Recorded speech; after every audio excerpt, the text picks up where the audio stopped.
Assalamualaikum warahmatullahi wabarakatuh. Apa kabar anak-anak semuanya? Semoga semua selalu dalam keadaan sehat walafiat. Amin ya robbal alamin. Alhamdulillah, kembali lagi kita mempelajari pelajaran akidah akhlak di bab yang terakhir, yaitu mari berakhlak terpuji. Yaitu sekarang kita sudah masuk di bagian yang kedua, yaitu B, mari bersifat dermawan. Namun sebelum itu kita berdoa terlebih dahulu ya, bersama-sama ya. Rabbi zidni ilma warzuqni fahma, amin. Silahkan dibuka di halaman 47 di buku LKS. B, mari bersifat dermawan. Sikap dermawan adalah menyerahkan sebagian harta kepada orang lain yang memerlukan tanpa mengharap adanya imbalan, kecuali mengharap imbalan dari Allah Subhanahu wa ta'ala. Nah, itu pengertian daripada sifat dermawan. Sifat ikhlas dan hanya mengharap ridho Allah yang menjadi tujuan orang yang berderma. Jadi, orang yang memiliki sifat dermawan tidak akan pernah berpikir ada jasa balas budi dari orang yang telah menerima bantuannya. Jadi kalau kita memberi bantuan kepada orang lain, jangan berharap orang tersebut akan membalas dengan kebaikan kita, tapi dengan rasa ikhlas, yaitu kita hanya mengharap ridho dari Allah Subhanahu wa ta'ala. Insya Allah, Allah akan balas semua kebaikan yang telah kita berikan kepada orang-orang yang telah kita bantu. Sayyidina Abu Bakar As-Siddiq adalah salah satu sahabat Rasulullah SAW yang kaya raya dan memiliki sifat dermawan. Ia tidak menggunakan hartanya yang banyak untuk kesenangan di dunia saja. Sifat dermawan Abu Bakar nampak dalam ucapan dan perilakunya yang selalu memanfaatkan harta bendanya untuk kepentingan penyebaran Islam. Bahkan beliau rela menyerahkan semua hartanya untuk dakwah Islam. Salah satunya adalah ketika perang Tabuk. Ya, perang Tabuk itu di mana kaum muslimin sudah merasa aman, sudah merasa jaya. Dan pada akhirnya pada saat itu sahabat yang lain pun enggan untuk ikut berperang pada perang Tabuk. Akhirnya Sayyidina Abu Bakar As-Siddiq mendermakan hartanya untuk membeli peralatan perang. Ya, perang di jalan Allah Subhanahu wa ta'ala. Itu adalah salah satu bukti sifat dermawan yang dimiliki oleh Sayyidina Abu Bakar As-Siddiq. Kemudian kedermawanan Abu Bakar terbukti dalam beberapa hal. Pertama, ketika baru saja masuk Islam, dia telah mempersilahkan Nabi Muhammad SAW menggunakan harta bendanya untuk berdakwah demi kejayaan agama Islam. Itu yang pertama. Yang kedua, yang baru saja Bapak ceritakan, yaitu pada perang Tabuk. Nabi Muhammad SAW meminta kepada kaum muslimin agar mengorbankan harta mereka di jalan Allah. Sayyidina Abu Bakar As-Siddiq radhiyallahu an memberikan seluruh harta bendanya untuk kepentingan perang tersebut. Kemudian yang ketiga, Sayyidina Abu Bakar adalah sahabat yang membeli para budak yang beriman untuk dimerdekakan. Salah satunya adalah sahabat yaitu Bilal bin Rabah. Sifat dermawan sangat diperlukan untuk kemajuan dan demi syiar agama Islam. Tanpa adanya sifat dermawan daripada umatnya, maka agama Islam sulit berkembang. Islam tidak akan berkembang tanpa suatu pengorbanan. Dengan pengorbanan itu, Allah Subhanahu wa ta'ala akan memberikan balasan bagi orang-orang yang berkorban. Oleh karena itu, sifat ini atau sifat dermawan perlu kita miliki. Ya, tentunya ketika kita memiliki rezeki lebih, kita bantu teman-teman kita.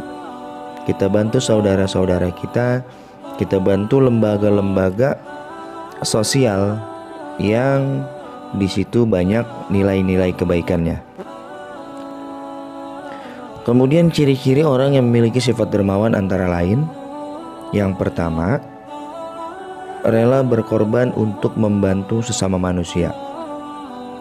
Yang kedua, mengasihi sesama manusia tanpa membeda-bedakan status dalam masyarakat. Mau dia kaya, mau dia miskin, mau dia RT, mau dia RW, tetap dibantu. Tidak membeda-bedakan status dalam masyarakat. Kemudian yang ketiga, tidak sombong ketika mempunyai harta banyak. Yang keempat, selalu memanfaatkan hartanya untuk kebaikan. Dan yang kelima, lebih mengutamakan kepentingan umum daripada kepentingan sendiri. Itu adalah ciri-ciri orang yang memiliki sifat dermawan. Kemudian keutamaan sifat dermawan antara lain, Allah Subhanahu wa Ta'ala akan membalas dengan berlipat ganda dari harta yang dikorbankan, sesuai dengan firman Allah, yaitu dalam surah Al-Baqarah ayat 261 yang berbunyi, A'udzubillahi minasyaitonirrajim, Mathalul ladzina yunfiquna amwalahum fi sabilillahi kamathali habbatin ambatat sab'a sanabila fi kulli sumbulatin mi'atu habbah wallahu yudha'ifu liman yasha wallahu wasi'un alim. Artinya, perumpamaan nafkah yang dikeluarkan oleh orang-orang yang menafkahkan hartanya di jalan Allah adalah serupa dengan sebutir benih yang menumbuhkan 7 bulir. Pada tiap-tiap bulir 100 biji. Allah melipat gandakan ganjaran bagi siapa yang Dia kehendaki, dan Allah maha luas karunia-Nya, lagi maha mengetahui. Yang kedua, yaitu keutamaan sifat dermawan. Ketika kita memiliki sifat dermawan, dicintai Allah dan Rasul-Nya, sudah pasti ya. Apalagi yang kita keluarkan untuk di jalan Allah Subhanahu wa Ta'ala, otomatis Allah akan semakin cinta kepada kita, dan Nabi pun akan semakin cinta kepada kita. Yang ketiga, disenangi oleh manusia di sekitarnya. Yang keempat, mengurangi kesenjangan sosial. Yang kelima, meringankan kesulitan orang lain. Kemudian, adab dalam berderma atau sedekah, yaitu yang pertama, menyembunyikan amalnya agar terhindar dari sifat riya. Ya. Jadi ketika beramal tidak ingin dilihat oleh orang lain. Nah, itu akan menimbulkan sifat riya.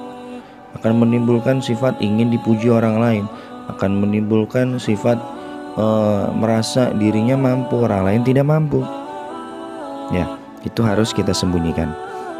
Yang kedua, mengumumkannya dengan tujuan mendorong orang lain untuk bersedekah dan mendidik keluarga, menjadi motivasi, menjadi penyemangat orang lain untuk bisa menjadikan kita sebagai contoh orang lain untuk membantu sesama. Ya, ketika kita membantu orang lain pun sama akan melihat kita membantu orang lain, dan mereka pun akan mencontoh kita. Yang ketiga, segera melupakan apa yang telah diinfakkan atau disedekahkan. Jangan diingat-ingat, apalagi disebut-sebut terus. Nanti bisa-bisa pahalanya hilang ya. Yang keempat, memilih harta yang paling baik atau dicintai. Nah, harta yang baik dan dicintai, harta yang kita sayangi, kalau kita keluarkan itu pahalanya akan lebih besar. Ya, misalnya kita punya sesuatu yang kita sayangi, kita keluarkan, kita kasihkan untuk kepentingan umum misalnya. Nah, itu pahalanya luar biasa ya anak-anak. Dan yang terakhir, yang kelima, yaitu tidak menyebut pemberian dan menyakiti orang yang telah menerimanya. Nah, itu jangan, itu harus kita hindari. Mendingan kita nggak usah ngasih daripada kita ngasih kemudian yang kita kasih kita hina-hina. Nah, itu bakalan nanti jadinya mudorot, jadinya nanti timbul fitnah dan akan menebarkan perpecahan. Ya, na'udzubillah summa na'udzubillah min dzalik. Baik anak-anak, itulah daripada, yaitu sifat dermawan, kemudian ciri-ciri orang yang memiliki sifat dermawan, keutamaan sifat dermawan, dan adab dalam berderma atau sedekah. Ya, mudah-mudahan kita semua dapat memahaminya dan tentunya kita amalkan, kita gunakan, kita praktekkan untuk kehidupan kita sehari-hari. Ya amin amin ya rabbal alamin. Terima kasih. Assalamualaikum warahmatullahi wabarakatuh.